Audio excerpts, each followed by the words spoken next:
ओम शांति। आज 24 डिसेम्बर 2023 अव्यक्त बापदादार अमूल्य मधुर महावाक्य शुनब। এই অমূল্য অব্যক্ত মধুর মহাবাক্য অব্যক্ত বাপদাদা 3 এপ্রিল 1997 শুনিয়েছিলেন, যেখানে বাপদাদার বাচ্চাদের ভাগ্য দেখে গর্ব হয়। বাচ্চাদের অনেক সংস্কারের পাঠ বাজাতে দেখে বাবার করুণা হয়। বাবা বলেন, দ্রাপরের সংস্কারকে ইমার্জ করে দিয়েছে আর নিজের অনাদি সংস্কারকে মার্জ করে দিয়েছে। বাবা বলেন, দ্রাপরের সংস্কারকে মার্জ করো, নিজের অনাদি সংস্কারকেই ইমার্জ করো। বাবা আজ আন্ডারলাইন করান বাচ্চারা পবিত্রতার ধারণায় খুব ভালো চলে, কিন্তু ক্রোধের ব্যাপারে বাচ্চারা দুর্বল। বাবা 3 প্রকারের ক্রোধের কথা বলেন। এক হলো বাইরে থেকে ক্রোধ করা। বাইরে থেকে ক্রোধ করলে চোখ মুখ লাল করে ক্রোধ করে, বাবার নাম বদনাম করে। কারো ক্রোধ বাইরে থেকে আবার থাকে না। ঈর্ষা, দ্বেষ, ঘৃণা ভিতরে ভিতরে থাকে আর নিজে জ্বলে এবং অন্যকেও জ্বালায়। নিজেও জ্বলে পুড়ে শেষ হয়ে যায় আর অন্যকেও জ্বালিয়ে জ্বালিয়ে শেষ করে দেয়। এই ক্রোধ খুবই ভয়ঙ্কর, খুবই মারাত্মক, ভিতর থেকে কালো করে দেয়। তৃতীয় প্রকারের ক্রোধ হলো আইন নিজের হাতে তুলে নেওয়া, অন্যদের প্রতি প্রয়োগ করা। এও খুব খারাপ। বাবা বলেন, ক্রোধের এই 3 স্বরূপকে বিদায় দাও। ক্রোধ থাকলে ক্রোধের সাথে সাথে ইচ্ছা, লোভ, অহংকার, মোহ চলে আসে। ক্রোধ বিদায় দিলে অন্যান্য বিকার সাথে সাথে চলে যাবে। সেই জন্য আজ বাবা অফিসিয়াল হয়ে বাচ্চাদেরকে বলছেন, ক্রোধকে বিদায় দিয়ে নিজের অনাদি গুণকে ভরে নাও। অন্যকে দেখো না, নিজেকে দেখো। সকলের গুণ দেখো, কারোর অবগুণ দেখো না। এখন শুনছি অব্যক্ত বাপদাদার অমূল্য মধুর মহাবাক্য। পুরানো সংস্কারগুলিকে দূর করে নিজের নিজস্ব সংস্কারগুলিকে ধারণকারী এভার রেডি হও। আজ বাপদাদা নিজের চতুর্দিকের বাবার লাভে লাভলীন আর লাকি বাচ্চাদেরকে দেখছেন। এক একজন বাচ্চার ভাগ্যের প্রতি বাবাও গর্ব অনুভব করেন যে আমার বাচ্চারা বর্তমান সময়ে এতখানি মহান যে সমগ্র কল্পে দেবতা স্বরূপে হোক, ধর্মনেতাদের রূপে হোক, মহাত্মাদের রূপে হোক অথবা পদমপতি আত্মাদের রূপে এতখানি ভাগ্যই কারণেই। যতখানি ভাগ্য ব্রাহ্মণ বাচ্চারা তোমাদের। তো নিজের এই রকম শ্রেষ্ঠ ভাগ্যকে নিজের স্মৃতিতে রাখো। সর্বদা এই অনহদ গীত মনের মধ্যে গুঞ্জরিত হতে থাকে কি যে বাহ, ভাগ্য বিধাতা বাবা, আর বাহ, আমি শ্রেষ্ঠ আত্মার ভাগ্য। এই ভাগ্য সঙ্গীত সদা অটোমেটিক বাজতে থাকে। বাবা বাচ্চাদেরকে দেখে দেখে সদা প্রফুল্লিত হন, বাচ্চারাও উৎফুল্ল হয়। কিন্তু কখনো কখনো মাঝে মাঝে নিজের ভাগ্যকে ইমার্জ করার বদলে, মনের মধ্যে জাগিয়ে রাখার বদলে মার্জ করে দেয়। বাবা যখন দেখেন যে বাচ্চার মধ্যে নিজের সৌভাগ্যের নেশা আর নিশ্চয় মার্জ হয়ে যায়, তখন বাবা কি বলবেন? ড্রামা। কিন্তু বাপ দাদা সকল বাচ্চাদেরকে সর্বদাই ভাগ্যের স্মৃতিস্বরূপ দেখতে চান। তোমরা নিজেরাও চাও, কিন্তু মাঝখানে এসে যায়। যাকে জিজ্ঞাসা করো সব বাচ্চাই এই লক্ষ্য রেখেই চলছে যে আমাকে বাবার সমান হতেই হবে। লক্ষ্য তো খুব ভালো, লক্ষ্য যখন শ্রেষ্ঠ, অত্যন্ত ভালো, তবে কেন কখনো ইমার্জ রূপ, কখনো মার্জ রূপ? এর কারণ কি? বাপদাদার কাছে খুব ভালো ভালো প্রতিজ্ঞাও করে থাকে, আন্তরিক বার্তালাপও করে, তবুও লক্ষ্য আর লক্ষণের তফাৎ কেন? তো বাপদাদা রেজাল্টে দেখলেন যে এর কারণ কি। এমনিতে তো তোমরা সবাই তা জানো, কোনো নতুন কিছু নয়। তাও বাপদাদা রিভাইজ করিয়ে দিচ্ছেন। বাপদাদা দেখেছেন 3টি জিনিস রয়েছে। এক হলো ভাবা, সংকল্প করা, দ্বিতীয় হলো বলা, বর্ণন করা, আর তৃতীয় হলো কর্মে, প্র্যাকটিক্যাল অনুভবে আর আচরণে নিয়ে আসা, কর্মে নিয়ে আসা। তো এই 3-এর সমান ব্যালেন্স কম রয়েছে। যখন ব্যালেন্স থাকছে তখন নিশ্চয় আর নেশা ইমার্জ হচ্ছে, আর যখন ব্যালেন্স কম তখন নিশ্চয় আর নেশা মার্জ হয়ে যাচ্ছে।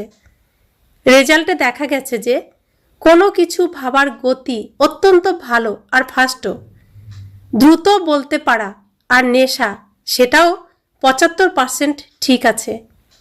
বলার ক্ষেত্রে মেজরিটি কুশল, কিন্তু প্র্যাকটিক্যাল আচরণে তাকে নিয়ে আসার ক্ষেত্রে টোটাল মার্কস কম। সুতরাং 2টি বিষয়ে ঠিক আছে, কিন্তু তৃতীয় বিষয়ে অনেক কম রয়েছে। তার কারণ, সংকল্প যখন ভালো, শব্দের প্রয়োগও খুব সুন্দর সুন্দর থাকে, তাহলে প্র্যাকটিক্যাল কম কেন হয়ে যাচ্ছে? এর কারণ কি সেটা জানো? হ্যাঁ কিংবা না বলো। খুব ভালোভাবেই তা জানো তোমরা। কাউকে কোনো টপিকের উপরে ভাষণ করতে বললে অথবা ক্লাস করাতে বললে কত সুন্দর ক্লাস করিয়ে দেবে তারা, আর অত্যন্ত নিশ্চয় নেশার সাথে দীপ্তিময় ভাষণও করবে, ক্লাসও করাবে। বাপ দাদা সকলের ক্লাস শোনেন যে কে কি বলছে, মনে মনে মুগ্ধ হয়ে হাসেন, বাহ বাহ বাচ্চা বাহ। মূল কথা হলো, বাপ দাদা আগেও বলেছেন যে এটা রিভাইজ কোর্স চলছে। তো বাবা বলেন কারণ হলো একটি, বেশিও নয়, একটিই কারণ। আর বাপ দাদা মনে করেন যে কারণকে নিবারণ করা বেশি কঠিনও নয়, খুবই সহজ। খুব সহজ জিনিসকে বাচ্চারা কঠিন বানিয়ে ফেলে। কঠিনও নয়, কঠিন বানিয়ে দেয় তারা। কেন? নেশাটা গুপ্ত, মার্জ হয়ে যায়। একটিই কারণ, যা কিছু ধারণার কথা শুনছো, বলছো, সেটা শক্তিগুলির রূপেই হোক, গুণগুলির রূপেই হোক, খুব ভালো ভালো ধারণার কথাগুলো বলে থাকো তোমরা। এত ভালো বলে থাকো যে যারা শুনছে, জ্ঞানী হোক কিংবা অজ্ঞানী, শোনার পরে খুব ভালো বলে খুশির করতালি বাজাতে থাকে, খুব প্রশংসিতও হয়। কিন্তু কতবার কিন্তু কথাটা এলো? এই কিন্তুই বিঘ্নের সৃষ্টি করে। কিন্তু শব্দ সমাপ্ত হওয়া, অর্থাৎ বাবার সমান সমীপে আসা, আর বাবার সমীপে আসা মানে সময়কে সমীপে নিয়ে আসা। কিন্তু এখনো পর্যন্ত কিন্তু শব্দটা বলতে হচ্ছে। বাবার ভালো লাগে না, কিন্তু তাও বলতে হয়। তার কারণ কি? যে কথাই বলছো, ধারণও করছো, ধারণার রূপে ধারণ করছো, আর সেই ধারণা কারো কিছুদিন, কারো আরও একটু বেশি দিন চলছে, কিন্তু ধারণা প্র্যাকটিক্যালে সর্বদা বৃদ্ধির দিকে যাতে যায়, তার জন্য এটাই মুখ্য কথা হলো। দ্রাপর থেকে শুরু করে যেমন এই অন্তিম জন্ম পর্যন্ত যা কিছু অবগুণ বা দুর্বলতা, ঘাটতি রয়েছে, তারই ধারণা সংস্কারের রূপে তৈরি হয়ে গেছে। আর সংস্কার তৈরি হয়ে যাওয়ার কারণে পরিশ্রম করতে হচ্ছে না, ছাড়তেও চাইছে, ভালো লাগছে না, তবুও বলছে কি করব, আমার সংস্কারই যে এই রকম। তুমি মনে কিছু করো না, আমার সংস্কারই এরকম। সংস্কার তৈরি হয়েছে কিভাবে? তৈরি করেছ বলেই না। তো দ্রাপর থেকেই যখন এই উল্টো সংস্কার তৈরি হয়ে গেছে, যার জন্য এক এক সময় তোমরা সেটা করতে বাধ্য হয়ে পড়েছ, তা সত্ত্বেও বলতে থাকো যে কি করব, সংস্কার যে। তো সংস্কার সহজ, না চাইলেও প্র্যাকটিক্যালে চলে আসে, তাই না? কারো ক্রোধ চলে আসে, তারপর কিছুক্ষণ পরে বলতে থাকে কিছু মনে করো না, সংস্কার বশত হয়ে গেছে। ক্রোধকে সংস্কার বানিয়েছে, অবগুণকে সংস্কার বানিয়েছে, আর গুণগুলিকে কেন বানায়নি?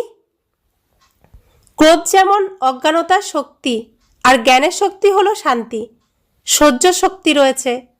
তো অজ্ঞানতার শক্তি ক্রোধকে খুব ভালোভাবে সংস্কার বানিয়ে নিয়েছে, আর তাকে তোমরা ইউজও করছো, আর তারপর ক্ষমাও চাইতে থাকছো যে মাফ করে দাও, এরপর আর হবে না। তারপরও তা আরও বেশি করে হতে থাকে। তার কারণ কি? কারণ সংস্কার বানিয়ে দিয়েছ। তো বাপদাদা একটি কথা বাচ্চাদেরকে বারে বারে বলে থাকেন যে এখন প্রতিটি গুণকে, প্রতিটি জ্ঞানের কথাকে সংস্কার রূপে বানাও। ব্রাহ্মণ আত্মাদের নিজস্ব সংস্কার কোনটি? ক্রোধ নাকি সহ্য শক্তি? কোনটা? সহ্য শক্তি, শান্তির শক্তি আছে না? তো অবগুণগুলিকে তো সহজেই সংস্কার বানিয়ে দিয়েছ, ঠেসে ঠেসে ভিতরে ভরে দিয়েছ, যাতে না চাইলেও বেরিয়ে আসতেই থাকে। সেই রকম গুণকেও ঠেসে ঠেসে ভরে সংস্কার বানাও। আমার নিজস্ব সংস্কার কোনটা, এটা সর্বদা স্মরণে রাখো। সে তো রাবণের সম্পত্তিকে সংস্কার বানিয়ে দিয়েছ, পরের জিনিসকে নিজের বানিয়ে নিয়েছ। এখন বাবার সম্পদকে নিজের বানাও। রাবণের জিনিসকে সযত্নে রেখে দিয়েছ, আর বাবার জিনিসকে উধাও করে দিচ্ছ কেন? রাবণের প্রতি ভালোবাসা রয়েছে, রাবণ প্রিয় তোমাদের কাছে নাকি বাবা প্রিয়?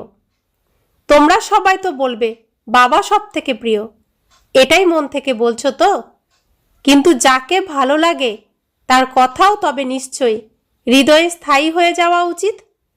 কেউ যখন রাবণের সংস্কারের বশ হয়ে যায় আর তারপরে বলতে থাকে বাবা তোমাকে আমি ভীষণ ভালোবাসি, খুব ভালোবাসি, বাবা জিজ্ঞাসা করেন কতটা ভালোবাসো? তখন বলে আকাশের থেকেও বেশি। বাবা শুনে খুশি হন যে কত ভোলা বাচ্চা আমার। তবুও বাবা বলেন সব বাচ্চাদের প্রতি বাবার প্রতিশ্রুতি হলো অন্তর থেকে যদি একটি পারো আমার আমার বাবা বলে দিয়েছ, মাঝে যদি তারপর ভুলেও যাও, কিন্তু একটি বারও যদি অন্তর থেকে বলো আমার বাবা, তবে বাবাও বলেন যেমনই হোক, যে রকমই হও, তুমি আমারই। নিয়ে তো তোমাকে যেতেই হবে। বাবা কেবল চান যে বরযাত্রী হয়ে নয়, সজনী হয়ে যাবে। এ কথা শুনে তো সকলেই বেশ খুশি হয়ে গেলে, নিজের উপরে হাসিও চলে আসছে। এখন যখন শুনছ তখন নিজের উপরেই হাসি আসছে তো? নিজের উপরে হাসি আসে, আর যখন উত্তেজিত হয়ে যাও তখন চোখ মুখ লাল হয়ে যায়। কিন্তু বাবা রেজাল্টে দেখেছেন যে বাচ্চাদের মধ্যে একটি বিশেষত্ব খুব ভালো। সেটা কোনটা? পবিত্রতায় থাকা। এর জন্য যত কষ্টই সহ্য করতে হয়, যতজনই অপোজিশন করার জন্য সামনে আসুক না কেন, কিন্তু এই ব্যাপারে 75%ই ঠিক আছে। কেউ কেউ একটু বানিয়েও বলে, কিন্তু তবুও 75% এই বিষয়ে পাশ হয়ে দেখিয়েছে। এখন এরপরে দ্বিতীয় সাবজেক্ট কোনটা আসে? দেহবোধ। তো টোটাল হয়ে গেল। কিন্তু দেখা গেছে যে ক্রোধের সাবজেক্টে খুব কমজনই পাস। তারা এইরকম মনে করে যে ক্রোধ হয়তো কোনো বিকার নয়, এটা হলো শস্ত্র, বিকার নয়। কিন্তু ক্রোধ হলো জ্ঞানিত আত্মার জন্য মহাশত্রু। কারণ ক্রোধ অনেক অনেক আত্মাদের সম্বন্ধ সম্পর্ককে আসার ফলে প্রসিদ্ধ হয়ে যায়, আর ক্রোধকে দেখে বাবার নামের অনেক গ্লানি হয়ে যায়। যারা বলার তারা তখন এটাই বলবে যে দেখে নিয়েছি জ্ঞানিত আত্মা বাচ্চারা কেমন। ক্রোধের অনেক রূপ রয়েছে, একটি মহান রূপকে তো তোমরা খুব ভালোভাবেই জানো। দেখতেও পাওয়া যায় যে এই ব্যক্তি ক্রুদ্ধ হয়েছে। দ্বিতীয়, ক্রোধের সূক্ষ্ম স্বরূপ ভিতরে ঈর্ষা, দ্বেষ, ঘৃণা হয়ে থাকে। এই স্বরূপে চিৎকার করে ওঠা বা বাইরে অন্য কোনো রূপ বহিঃপ্রকাশ দেখতে পাওয়া যায় না, কিন্তু যেমন বাইরে প্রকাশিত ক্রোধ হয়ে থাকে তা ক্রোধ তো অগ্নির রূপ, তাই না? তাতে ভিতরে ভিতরে নিজেও জ্বলতে থাকে আর অন্যকেও জ্বালাতে থাকে। সেই রকম ঈর্ষা, দ্বেষ, ঘৃণা এসব যার মধ্যে রয়েছে সে এই অগ্নির মধ্যে ভিতরে ভিতরে জ্বলতে থাকে। বাইরে থেকে অগ্নিশর্মা দেখাবে না। আর অগ্নিশর্মা মানে আসলে তার রং হলো কালো। ক্রোধের তৃতীয় রূপ হলো বেশ চতুর রূপ। সেটা কি? বলে থাকে বা এরকম মনে করে থাকে যে কখনো কখনো সিরিয়াসও হতে হয়, কখনো কখনো লকে হাতেও তুলে নিতে হয় কল্যাণের জন্য। এখন সেটা কল্যাণ কি না সেটা নিজেকে নিজে জিজ্ঞাসা করো। বাপদাদা কাউকেই লকে অর্থাৎ আইনকে হাতে তুলে নেওয়ার অনুমতি দেন না। কোথাও কোনো মুরলিতে বলেছেন কি যে প্রয়োজনে লকে আইনকে হাতে তুলে নাও, ক্রোধ করো না? ল হাতে তুলে নেওয়ার মতো ভিতরের রূপ আসলে ক্রোধেরই অংশ। নিমিত্ত আত্মা যারা রয়েছেন তারা ল হাতে তুলে নেন না, বরং তাদের লকে রিভাইজ করাতে হয়। কেউই ল হাতে তুলে নেবে না, আইন কেউ হাতে তুলে নেবে না। কিন্তু যারা নিমিত্ত রয়েছেন, বাবার দ্বারা যে ল বানানো হয়েছে, আইন বানানো হয়েছে, তাকে তারা রিভাইজ করাবেন। নিমিত্ত যারা রয়েছেন তাদের এই অনুমতিটুকু দেওয়া রয়েছে, সকলকে নয়। আজ বাপ দাদা একটু অফিসিয়াল শিক্ষা দিচ্ছেন, ভালোবাসার সাথে গ্রহণ করো। কেননা বাপদাদা বাচ্চাদের লেখা এবং কৃত প্রতিজ্ঞা দেখে ও শুনে স্মিত হাসছেন। এখন বাপদাদা শোনাচ্ছেন যে প্রতিটি গুণকে নিজের সংস্কার বানাও। আন্ডারলাইন করেছ তো? এখন থেকে এটাই বলবে যে শান্ত স্বরূপে থাকা, সহনশীল হওয়া, এটা তো আমার সংস্কার হয়ে গেছে। পুনরায় বাপদাদা যখন মিলিত হতে আসবেন তো এগুলোকে নিজের সংস্কার বানিয়ে বাপদাদার সামনে এই 5 থেকে 6 মাস করে দেখাবে। এই জন্য আজ রেজাল্ট শোনাচ্ছেন। ক্রোধের রিপোর্ট অনেক আসে, ছোট বড় ভিন্ন ভিন্ন রূপে ক্রোধ করে। এখন বাপদাদা বেশি কিছু বলবেন না, কিন্তু কাহিনীটি অত্যন্ত মজার। এই জন্য আজ থেকে ক্রোধকে কি করবে? বিদায় দেবে। সবাই করতালি দিচ্ছে, দেখো করতালি দেওয়া খুব সহজ, কিন্তু ক্রোধের তালি যেন না বাজে। বাপদাদা এটা বারংবার শুনতে চাইছেন না, তথাপি করুণা হয় তাই শুনে নেন। তো এখন থেকে এটা বলবে না যে বাবা প্রতিজ্ঞা তো করেছি, কিন্তু পুনরায় ক্রোধ এসে গেছে, কি করব? চাই না কিন্তু এসে যায়। তুমি একটু মায়াকে বুঝিয়ে বলো, ক্রোধকে বুঝিয়ে বলো, যাতে আর না আসে। তো এই পুরুষার্থ বাবা করবেন, আর বাচ্চারা শুধু প্রালব্ধে নেবে। এই পরিশ্রম বাবা করবেন। তো এরকম প্রতিজ্ঞা করবে না যার রেজাল্ট আবার 5 মাস পর দেখব। যদি তোমরা বলো বা না বলো, বাবার কাছে তো পৌঁছেই যাবে।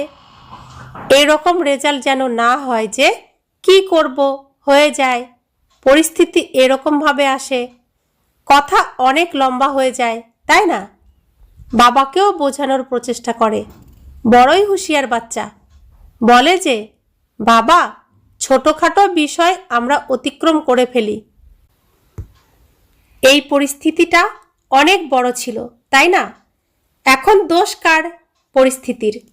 আর মুখে কি বলে? এলো আর গেল। 5000 বছর পর পুনরায় এই পরিস্থিতি আসবে। 5000 বছর পর যে পরিস্থিতি আসবে তার উপর দোষ আরোপ করে। এরকম করো না। কি করব এটা সংকল্পেও নিয়ে এসো না। বাপদাদা বিশেষ করে ক্রোধের জন্যই কেন বলছেন? কেননা যদি ক্রোধকে তোমরা বিদায় দিয়ে দাও তাহলে ক্রোধের মধ্যেই লোভ, ইচ্ছা সব চলে আসে। লোভ কেবল টাকা পয়সা আর খাওয়া দাওয়াতেই হয় না, ভিন্ন ভিন্ন প্রকারের, তা জ্ঞানের বা অজ্ঞানের যে কোনো ইচ্ছা, এটাও হলো লোভ। তো ক্রোধকে সমাপ্ত করলে লোভ সততই সমাপ্ত হয়ে যায়, অহংকারও সমাপ্ত হয়ে যায়, অভিমান আসে, তাই না? আমি বড়, আমি বুঝদার, আমি জানি, এ নিজেকে কি মনে করে, তখন ক্রোধ এসে যায়। তো অভিমান আর লোভ এটাও সাথে সাথে বিদায় নিয়ে নেবে। এই জন্য বাপদাদা বিষের লোভের জন্য না বলে ক্রোধকে আন্ডারলাইন করাচ্ছেন। তো সংস্কার বানাবে? এখন সবাই হাত তোলো আর সকলের ছবি তোলো। সবাই হাত তুলেছে। এখন অল্প স্বল্প অভিনন্দন জানাচ্ছেন, বেশি নয়। আর যখন পুনরায় রেজাল্ট দেখবেন তখন বতনের দেবতারাও, স্বর্গের দেবতারাও তোমাদের উপর বা এর পুষ্প বর্ষণ করবেন। আজ থেকে প্রত্যেকে নিজেকেই দেখবে, অন্যদেরকে দেখবে না। অন্যদের মধ্যে এইসব অবগুণ দেখার আগে মনের চোখ বন্ধ করে দেবে। এই চোখ তো বন্ধ করতে পারবে না, তাই না? কিন্তু মনের চোখ বন্ধ করে দেবে।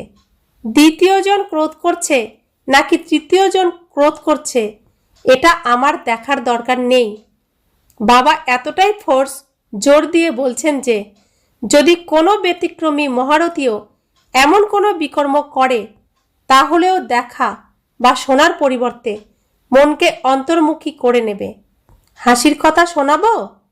বাপদাদা আজ স্পষ্ট শোনাচ্ছেন, খারাপ লাগছে না তো? আচ্ছা, আর একটা স্পষ্ট কথা শোনাচ্ছেন। বাপদাদা দেখেছেন যে বেশিরভাগ বাচ্চাই সময়ে সময়ে, সর্বদা নয়, কখনো কখনো মহারথীদের বিশেষত্বগুলি কম দেখে আর অবগুণগুলিকে গভীরভাবে দেখে আর ফলো করে। একে অপরের সাথে বর্ণনাও করে যে আমি সবাইকে দেখে নিয়েছি। মহারথীরাও বিকর্ম করে, আমরা তো এমনিতেই পিছনের দিকে আছি। মহারথীরা যখন পরিবর্তন হয়ে যাবে তখন আমিও হয়ে যাব। কিন্তু মহারথীদের তপস্যা, মহারথীদের বহুকালের পুরুষার্থ তাদেরকে অ্যাডিশন মার্কস দিয়েও পাস উইথ অনার করে দেয়। এখন এই অপেক্ষায় থাকবে কি যে যখন মহারথীরা পরিবর্তন হবে তো আমরাও পরিবর্তন হব? তাহলে মায়ার কাছে ধোঁকা খেয়ে যাবে। এজন্য মনকে অন্তর্মুখী বানাও, বুঝেছ? এটাও বাপদাদা অনেক শুনেছেন, দেখে নিয়েছি। আমারও তো চোখ আছে না, আমারও তো কান আছে না, আমিও অনেক কিছু শুনি। কিন্তু মহারথীদের এইসব বিষয়ে ঈর্ষা করবে না। ভালো জিনিসের সাথে রেস করো, খারাপ জিনিসের প্রতি ঈর্ষা করো না, না হলে তো মায়ের কাছে ধোঁকা খেয়ে যাবে। বাবার খুব দয়া হয়, কেননা মহারথীদের ফাউন্ডেশন হলো নিশ্চিত, অটুট, অচল, আর আশীর্বাদ স্বরূপ এক্সট্রা মার্কস মহারথীদের প্রাপ্ত হয়। এই জন্য কখনো মনের চোখে এইসব বিষয়ের জন্য খুলবে না, বন্ধ রাখো। শোনার পরিবর্তে মনকে অন্তর্মুখী রাখো, বুঝেছ? चारों ओर के सर्व बाप दादा के लवलीन आत्माएं, सर्व बाप के सेवाधारी आत्माएं, सर्व सहज पुरुषार्थ को अपनाने वाली श्रेष्ठ आत्माएं, सदा बाप समान बनने के लक्ष्य और लक्षण को समान बनाने वाली बाप के समीप आत्माओं को बाप दादा का बहुत बहुत याद प्यार और नमस्ते। हम रूहानी बच्चों की रूहानी माता पिता बाप दादा को याद प्यार, गुड मॉर्निंग और नमस्ते नमस्ते नमस्ते। शुक्रिया बाबा, शुक्रिया बाबा, शुक्रिया। বরদান, সবাইকে অমর জ্ঞান দিয়ে অকালে মৃত্যুর ভয় থেকে মুক্তকারী শক্তিশালী সেবাদারী ভব। জগতে আজকাল অকালে মৃত্যুর ভয় ছেয়ে গেছে। ভয়ভীত হয়েই খাচ্ছে, চলছে, ঘুমাচ্ছে। এরকম আত্মাদেরকে খুশির কথা শুনিয়ে ভয় থেকে মুক্ত করো। তাদেরকে এই খুশির খবর শোনাও যে আমরা আপনাকে 21 জন্মের জন্য অকালে মৃত্যুর হাত থেকে রক্ষা করতে পারি।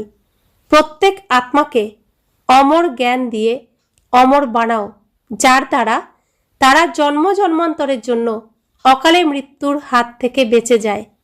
এরকম নিজের শান্তি আর সুখের ভাইব্রেশনের দ্বারা সবাইকে সুখ শান্তির অনুভব করিয়ে শক্তিশালী সেবাধারী হও।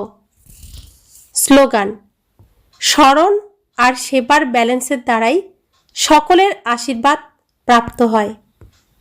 ওম শান্তি।